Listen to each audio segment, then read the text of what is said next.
with Phil stumbling drunkenly out of his bed, preparing in his head all the things he's wanted to be said. 90 minutes for Fawlty Towers with so much time to kill, he promised chill, but all he does instead is beg and shill. The stream's online and straight away begins to whine, but all is fine as long as chat's benign and doesn't step out of line. His content's sound mature for all to enjoy, like fresh manure, but I feel sure he ran through to feel so insecure. The money earned from yesterday was withdrawn and long gone, as Phil's spending impulse is always set to stay on. His supports us also slow and stays so low and fails to grow. You never know, the show may turn into an easy bingo. We're thankful for across the board, we charge the ward because the score can't be ignored. Just how much DSP makes us all feel so bored. To help us fight or sleep and try to keep alert to watch a creep, we play bingo while Phil will bitch on why his sheep are also cheap. While DSP is chasing green, we're seeing green across our screen as Phil's routine predictability rivals our soul machineers. Norton, burping, leaning, ban, it matters not if Andrew fanners chatters can't see if others make him feel less of a man. Takes a drink and slaps his leg before launching into a bike, pretending there for bills when truth is there to buy a wrestling JPEG. Talks about his shitty life of Claw's cat and fatty wife and all his strife while forgetting that tits done well and they were right. With drama he will react, but as an actor it's a fact as he rehearsed to be exact in how he felt he was attacked. Pre-stream's nearly over and a win is in sight, with little white despite Phil's delight that tits were not light. We'll say alright, it is okay, and now it's time for Phil to play, but first he'll say that tits will help from being off the other day, and with those words we win again. It's never if but always when the game is won, and thanks to that we made it to the very end.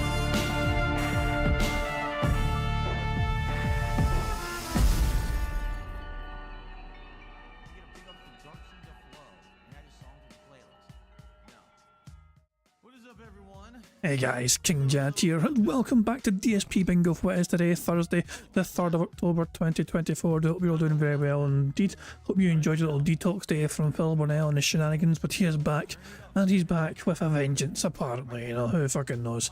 But yeah, interesting things. I didn't see what Phil did actually on Kino Casino stream. Like, Phil apparently was in Kino Casino's chat where they streamed. He was there for over 6 hours, and apparently he was chatting a whole bunch of crazy shit and basically acting like Derek used to act in his own chats. And some people seem to think that Kino Casino went too far with Phil. Sarah Barkley, who's a fucking diehard dent, says, I feel like the casino can now say anything about DSP and he and our community just has to take it as he doesn't want to lose that friendship. What fucking friendship? Fuck you and your friends. Well, it's no wonder you don't have any friends. It's like there never was ever a goddamn fucking friendship. But, you know, so you're delusional. Fuck. But yeah, apparently Kino were a little bit mean towards Phil. Was it light-hearted razzing, or did they go too far? I don't actually know, I've not seen anything. We'll go over some of that stuff very soon though. First of all, I made a wee tweet earlier on today, okay? And I kind of want to emphasise that because I think it is something, you know, it's worth hearing, essentially, you know what I mean? Because we all need help sometimes, essentially. So I put this out this morning. I was just sitting and working. I was kind of thinking to myself, you know, sometimes things can be tough for people. So I just thought I'd tweet out a wee kind of little mini thread, just wishing people well, not shit. You know, I went and said, hope everyone's well. So a lot of us are going through things, and well, some will have it tougher than others. It's no competition. Like, you know, some people will have it worse than you, and some people will not have it worse than you. But at the end of the day, life is often stressful. It's usually unfair. We all need an outlet and dealing with that. Talking to someone, or going to the gym, or having a hobby, or anything. You know. So I kind of said to myself, as a dafty like me, I stream DSP stuff. I know that some folk come here to bingo to just basically have a distraction from what's going on in real life with them. I always try and do my best to avoid doing what DSP does and trying to air out my own stuff that's going on in my own life, because that's not what the audience are going to streams for. The streams are meant to be a kind of form of like escapism almost, you know what I mean? You just kind of want to distract yourself with daft stuff like, oh, what's Phil doing now? What's Phil saying now? You don't want to think about the stresses of life and be reminded of the stresses of life when you come to you know, like any stream, whatever, usually, you know what I mean? So yeah, I kind of made that wee point there as well. And I just want to remind people though, of course, that whatever it is you're going through, I'd recommend talking to someone about it. You know who you know can, you know who can listen to you. You know, to find somebody, if you know someone that can actually just be there to listen for you, even if they can't help, even if nobody can help. If nobody can help, but they're still there just to listen to you, having somebody to listen can do wonders. They really can, you know, just the fact that someone's there to hear you and, you know, and understand like the things that are going on in your head, essentially, you know what I mean? that can do wonders for your own mental well-being, you know what I mean? Because bottling up is a terrible thing to do, you know, keeping that contained. You need to have some sort of outlet, you know, and all that jazz, you know what I mean? And at least from my own experience anyway. But yeah, I just can't, I end up by saying in the meantime, happy to provide a source of distraction if people require it. I'm sure other streamers would think as well, similarly like that, you know? Like, I'm not going to speak for anyone else, of course, but I'd like to believe that every other restreamer, you know, detracted restreamer, we kind of think the same thing, where they kind of hope you guys can just go to their streams and just not have to, like, you know, they just enjoy yourselves essentially and not be stressed about what's going on or whatever, and it's a form of just chilling out and escaping or whatever. But yeah, stay strong, lean on those who you can rely on when needed, as they would do for you if they needed it. Yeah, reach out if you need anything as well. So yeah, I kind of felt like, you know, because sometimes we're all going through crap as well, you know what I mean? So sometimes it's good just to kind of remind people, like, life is kind of shit sometimes, but don't be afraid to just, you know, lean on people if you need them, you know. Essentially just to, you know, if you need a shoulder to fucking cry on or just someone to vent to, fucking just go for it. But anyway, that's enough of that, you know what I mean? Let's talk about Phil Burnell, shall we? You know, let's talk about, well, is he still not live yet? God damn. So Phil was in Kino's chat. Kino Casino were streaming. Well, Phil had his day off yesterday. And yeah, he was in there for 6 hours. The first message created like free this time zone. From the first message was that time, the last message was that time. So 3:45 to 9:37, this person's time zone, whatever. So Phil was in that chat talking to the Kino Casino guys for like 6 hours, which is very impressive. And this is only like 10% of Phil's messages here. There's a screenshot which is like about 10% of these messages. And we can see some of them here. Lol, you guys don't miss with your costumes, haha. Just popping by to say hi. Can't stay sadly. Everyone have a good night. Are you guys making Ashton and Andy watch shy stuff again? Oh boy, lol. No, I just got on, lol. Oh boy, haha. Dude, I'll watch it along with you. I can come back. I like 15 minutes and watch along, lol. Nah, I can't call in, but I can be in chat until I tap out. It'd be really that bad. Haha. I have no idea what this is, lol. Jesus Christ, man, what the fuck? This is only 10%, remember? This is like 10% of what I fucking said. There's a whole bunch more, man. A whole fucking bunch more. What the fuck, Phil? And yeah, it gets worse. So you want a wee idea of sorry. That being said, you know, I think it was the LT. Have a little video showcasing how busy Phil was on Kino Casino last night. You guys ready? I promise you not. Let's go.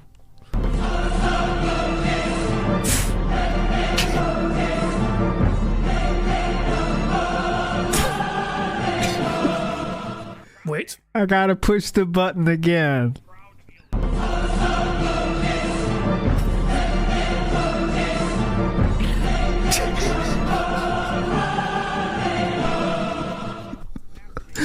But don't worry. I'll get to the mentions of the streamers, Triple P and Andy. I have made a special page for that. So let's get to that page real quick here. And this is all the times that Triple P and Andy talked about DSP on their stream. Oh no. What? That can't be right. Oh no. Where's my fucking button? Oh no. So yeah, that kind of sums up the Kino Casino stream from the other night. So yeah. Also, one more little thing here. Well, apparently is going to be interested in potentially raising the price of memberships on his channel. Look at this, says, I'm starting to strongly consider kick. I think I'm going to bring it up with my viewers tomorrow. He said that, okay? 95% revenue kept is insane. And yeah, YouTube will never push me. Maybe one stream on YouTube and one stream on Kick daily. Jesus, man. Oh, the sub's $5? Mine are only $4. Sad face. No, I mean my subs on YouTube are for $4. I guess I priced low. Lol.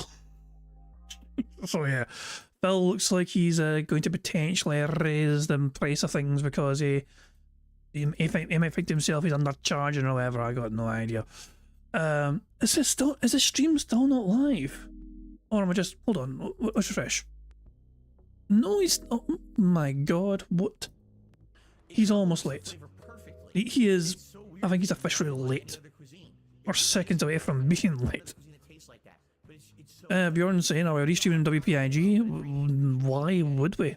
I mean, no, I'm restreaming DSP. We're playing, this is not WPIG Bingo, this is DSP Bingo.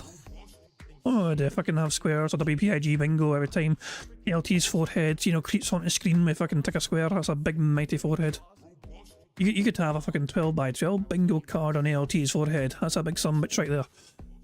I don't know why I'm so mean to LT and his big gigantic forehead. Every time I see it though, it's just, have you ever seen LT without his hat on? Without his hat on, it's a very surreal experience.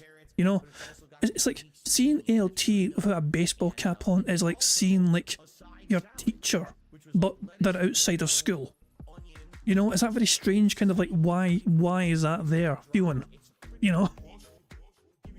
And Brian just says you just say old people. That's nah, I'm alright with old people.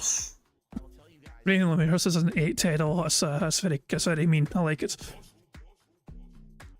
Brian says, you know what the German word for oldest is out. It's not a coincidence. Very true, very true. Hey, Phil's finally gone live. Fucking array for that. Anyway, you'll never guess what, guys. The streak died again. That's right, another streak dead. And there was nothing Phil could do. You guys want to see the streak dying again. So it's a DSP torturing his viewers, begging all stream as he threatens to never play the game again.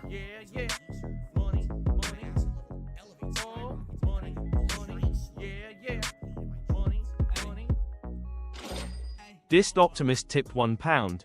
This is like texting a girl you like 20 times in a day when all she does is leave on read. At least, she didn't say no, right? I mean, yeah, I mean, no means no. Although, if in Phil Burnell's head, if the woman says no 99 times, but she said once, you know, just one time only, then he's going to fucking ignore the 99 no's and say, hey, you said yes once, so it fucking counts. That is his mentality. Remember, this is how you don't play, and Evil AJ not giving Phil Burnell permission to watch the content he created, and Phil's like, I'm going to do it anyway, even though Evil AJ told him not to. Because Evil AJ gave him like permission ages ago for a different This Is How You Don't Play to watch years ago, and it's impossible part to rescind that permission. Dips is asking, have I got the Family Guy Sean Connery clip of 15 no's and 1 yes? I'm not aware of that. I don't know. I saw as a no. I don't have that. No. No, still no. Sorry, but yeah. I haven't got that, but I mean, might have looked that out. Anyway, yeah. Thank you very much to Optimus for the tip. And yeah, Phil, it's like fucking hell, man. Like, I'm not entirely sure what the Kino Casino guys are planning with Phil, whether they're going to try and keep him on a hook or not, or trying to fucking use him in some capacity. They've still not officially reacted to the June the King documentary, which they said they're planning to do and all that shit as well. We've not really heard their takes about that. We do know that PPP thinks that Phil's lying about the down from the rafter stuff, you know, like blatantly, you know, and it's one of those things where it's like, how far will Phil be pushed until he's like, I'm not going to take this anymore? Because it does feel like they want to kind of, I don't know though, it's hard to tell. It's hard to tell. But anyway, let's watch Phil Burnell have another streak die in front of his eyes. So, I need to raise money in order to save my ass from these state taxes out of nowhere that came up out of nowhere. So people come out, we're supportive of Phil, let's cheer, let's tip. They do it, great. Now I'll get past the state taxes, but now federal tax. Oh, now you owe more because you made more money. Yeah, I don't know. Chat is very quiet. I don't know why. You guys can talk. I mean, this is going to be an interactive stream because I'm doing a JRPG. It's all about talking with each other, guys. So please, you know, tag me in chat if you want to talk about the game or anything else. I'm open to relaxing and talking with all of you. The stream chat is deadly quiet right now, and I don't know why. I don't know if something went wrong. Hopefully my stream is not going down right now, and I'm not being suspended. Actually, Pause. Hopefully I'm not being suspended for false DMCA right now. I hope. Because the stream chat is not moving at all. And that's not good. That's making me nervous. What is going on? Okay, guys. So, hope that you're enjoying the stream. Sorry again for the nonsensical trolling today with the view botting and everything. You know, I can't affect it. It's just something stupid that happens sometimes. And apparently we even have, my detractors are bragging about it in other streams, which is hilarious because it just... What? Why would we be bragging about you having like thousands of viewers for a rare change of pace? Just makes them culpable. They're just so dumb. But anyway, if you're Why don't you back it up with a source? My source is that I made it the fuck up. enjoying the stream, please support it in some way. We have 2 hours left on the stream, okay? And we are 53 bucks out of the 150 to hit the goal and continue on the king streak. We just got the streak back. Who fucking cares? I don't want to lose the streak today, obviously. I'd like to keep it going. Tonight we're doing WWE Champions with zombies, which is going to be really neat. It's going to be cool to roll into that, you know, with the streak. Oh my god, what's up? Thank you very much to Twilight Media Court for a super chat who says, thinking of a new game group. The Dark Side Spoons. It could work, yeah, that could definitely work. Dark Side Spoons. Him and his fucking spoons, Please support the stream if you can. Super chats, super stickers, and tips all count towards the goal. Right now, guys, it would be great if we could get a new top chatter. Or would it really be? Would it really be? Aye, please somebody send me more than $15 fucking in one fucking go so I can replace Anon's name at the top of the fucking screen. It makes me depressed seeing Anon's fucking name. Hint, hint, motherfuckers. a super chatter. We only have a $7 super chat from Miss Sparkles from the podcast. Let's get that out of there. Let's get... Oh, Miss Sparkles. That's that, Miss Sparkles. Yeah, so I was a bit confused reading in Phil's chat this morning. I can show you guys, actually. I tweeted about it. We'll come back to the video soon enough. Blah, blah, blah. Yeah, here. So somebody called Derek IP's... Derek IP's Fleshlight was spamming messages in Phil's chat. You know, and of course, Phil is usually in his office at this point in time anyway, apparently setting things up, so you think he would have been near to deal with this horrible troll spammer. Nah, not really. These messages were around for a while. And, first of all... Come the fuck in or fuck the fuck off. Oh, sorry. Twilight Media Corp, thank you very much for popping your 6 months Bingo Barry membership message and saying, I also wanted to ask King Jared, where did the spoon soundbite come from? I'd like to add it to my soundboard. You ever hear of a BBC show from the late 70s called Fawlty Towers? And yeah, there's a classic episode called The Hotel Inspector. You know what? I'll show it to you. I'll show it to you. So give me a second here and I'll find it for you, right? So it's from Fawlty Towers and it's like the Hotel Inspector episode. Yeah, Basil's trying his best to impress somebody because he thinks he's a hotel inspector, whereas he's actually not. He sells spoons, which means that's why he fucking says what he says. So I'll just find the clip for you so you guys can see it.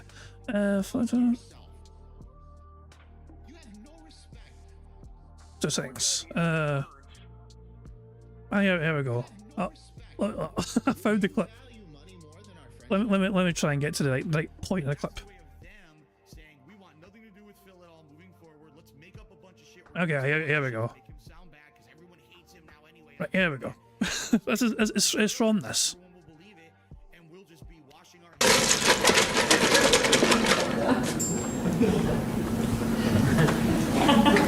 Spoons, eh? I'm sorry? I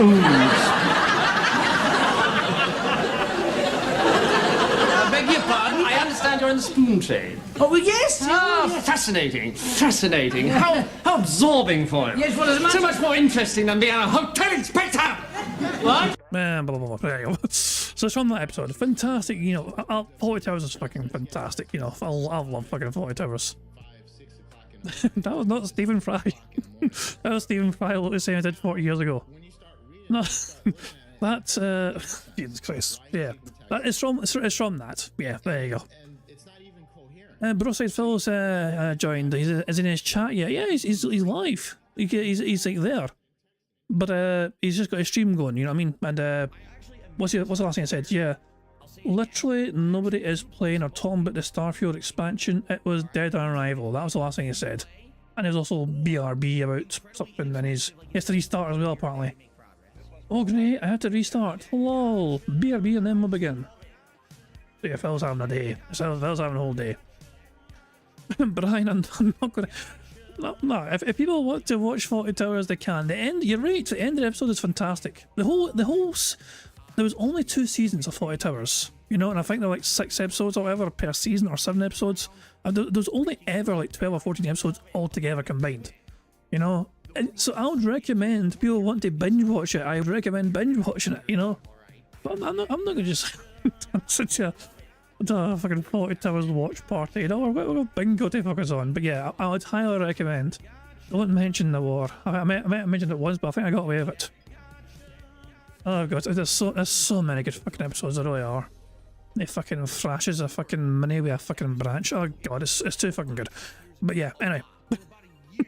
Watch Fawlty Towers, guys. If you ever get a chance to watch it by hook or by crook or whatever, just fucking go for it. Anyway, let's go back to Phil Streak dying. Get someone to take over as the top super chatter, and same thing with that anonymous $15 tip. Let's get a new top tipper in there as well and get that momentum going, okay, if you can. It's too much work. I can't. Again, what's funny is he only knows of me from watching clips, so he thinks that's all the content I put out, right? Like every idiot, like every brain dead mouth drooler. They actually think that all I do is sit here all day long during the podcast, during my content, and all I do is talk about contributions and putting on glasses. I haven't even put on the glasses or a hat or a vest consistently since August. We've tried to phase it out. I'll do it every once in a while if, you know, there's hype or whatever, but I haven't even done it consistently. So he's making fun of something that's not even current.